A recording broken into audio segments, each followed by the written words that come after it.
I mean, no doubt that that pattern of behaviour would have continued into any further relationship.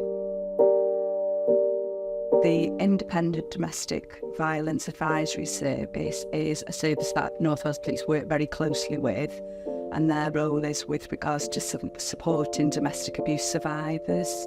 We also work closely with DASU. One DASU worker explained how a client, a survivor of a domestic abuse relationship, was working closely with them. They were very anxious regarding starting a new relationship. They'd heard some information about that new partner, and to reassure them, the DASU suggested a Clare's law or a DBDS, and there was some concerns regarding this new partner. That the perpetrator had a history of repeated relationships involving violence where they were the perpetrator. So I'm in no doubt that that pattern of behaviour would have continued into any further relationship.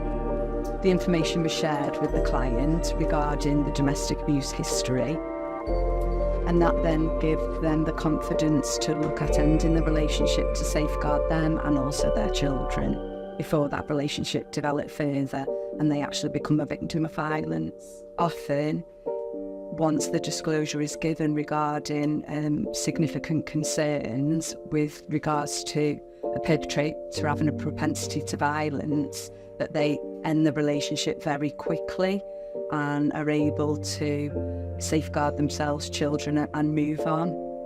However, there are also cases where the person who's been given some information reflects on that, and if they do choose to remain in the relationship, they can still work with supportive bodies. I would encourage anyone, if they have any reservations about a person that they're living with or intend to live with or commence a relationship with, to seek out Clare's law request if they have any concerns or worries about entering that relationship.